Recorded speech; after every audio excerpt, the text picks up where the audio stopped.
We're constantly sold this very specific storyline about success. From day one, we're basically told that the people who make it to the very top, well, they just got lucky. And the folks walking around with a genuine, effortless smile on their face, they must have just won the genetic lottery. But what if everything we've been taught about these two ultimate life goals is just dead wrong? Naval Ravikant offers this radical shift in perspective. He says, getting rich is not just about luck. Happiness is not just a trait we are born with. I mean, it sounds almost too good to be true, doesn't it? So, that brings up a massive question. If wealth isn't just about stumbling into a fortunate situation at the right time, and if happiness isn't just some static personality trait hardwired into our DNA, then what exactly are they? Like, how does some people seem to predictably generate real financial freedom while maintaining this genuine, deep-seated peace of mind? Well, welcome to this explainer. Today, we're breaking down the core philosophy of Naval Ravikant. He's an entrepreneur, a philosopher, and an investor who's completely captivated the world by cracking the code on these exact questions. Drawing from the Almanack of Naval Ravikant, we're going to explore how building wealth and creating long-term happiness are absolutely not these elusive mysteries. Actually, they are highly learnable skills. Seriously, just like learning to write code or learning to lift weights at the gym, you can literally learn the skills of life. Okay, let's dive into this. Here is our roadmap for today. Number 1, Pillar 1, the Wealth Playbook. Number 2, Pillar 2, the Decision-Making Bridge. Number 3, Pillar 3, the Happiness Strategy. And finally, number 4, the Compound Effect. All right, Pillar 1, the Wealth Playbook. Naval points out something pretty interesting. He notes that the Buddha was a prince before he went off into the woods, right? He started off rich. We make money to solve our material problems first, so we can ultimately find a certain internal freedom. But to play this game correctly, you have to know what you're actually optimizing for, and honestly, most people get this totally wrong. Wealth is having assets that earn while you sleep. Think of a business, equity, or a computer program running in the background 24/7. Money, on the other hand, is just how we transfer time and wealth. It's simply the medium of exchange. And status? Well, that's just your place in the social hierarchy. It's a total zero-sum game where people try to gain rank by attacking wealth creators. The takeaway here? Ignore the status games completely. Focus entirely on wealth.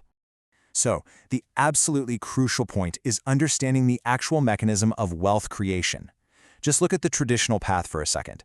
Working for a salary, getting paid some hourly rate, Naval is extremely clear on this. You are not going to get rich renting out your time. Why? Because your time is finite. There are only so many hours in a day. You absolutely must own equity, meaning a piece of a business, to gain true financial freedom. Whether you're starting a company from scratch or investing in one, true wealth doesn't come from just logging hours. It comes from ownership. And the secret engine driving all of this wealth? It's leverage.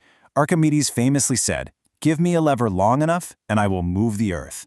Fortunes require leverage, and it basically comes in 3 forms. First, there's capital, which is just money. Second is labor, having people work for you. Now, this is the oldest form, and sure, it impresses your parents, but let's be totally honest here. It is a massive headache to manage. But the third form? This is the holy grail. Products with no marginal cost of replication. We're talking about code and media. See, we live in an age of infinite leverage. You can write a piece of code or record an explainer just like this one, and it works for you around the clock without costing you a single dime more to replicate. That is exactly how you multiply your efforts exponentially. Moving right along to Pillar 2, the Decision-Making Bridge. Okay, so we know the playbook now, right? Acquire equity and apply infinite leverage. But how do we actually execute on that? Well, we have this massive cultural obsession with hard work. But the truth is, hard work is highly overrated if you're pointing in the wrong direction. Think about it. If you have infinite leverage, moving fast in the wrong direction just means you're going to hit the wall harder and faster.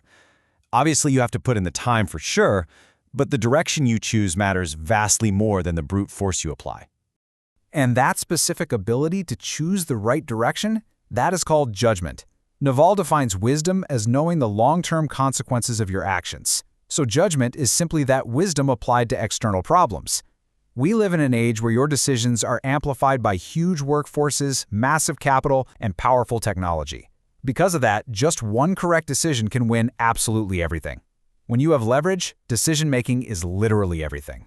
But let's be real. Making good decisions day to day is really hard. So here's an incredibly practical mental model for your daily life, the run-uphill heuristic. When you're faced with an evenly split difficult decision, like, say, choosing between working out or hitting the snooze button, how do you choose? First, recognize that your brain is basically a conflict avoidance machine. It's always subconsciously trying to push off short-term pain. The algorithm to beat it is super simple. Choose the path that is more painful in the short term. The short-term pain of dragging yourself out of bed guarantees the long-term gain of health. You have to lean into the pain to cancel out your brain's subconscious bias. And this brilliantly illustrates the internal battle of decision-making. Tension is who you think you should be, whereas relaxation is who you actually are. To make truly effective decisions, you kind of have to shed your identity. You need to silence what Naval calls the monkey mind. You know, that loud, chattering inner voice that gives an emotional, super defensive response to absolutely everything. When you finally let go of those self-serving biases, your judgment becomes crystal clear. Which brings us to Pillar 3, the happiness strategy. So, once you've used your finely tuned judgment to solve your material problems, you're going to realize something pretty profound. Money doesn't solve your internal problems. We so often treat happiness as this thing that just passively happens to us, like the weather.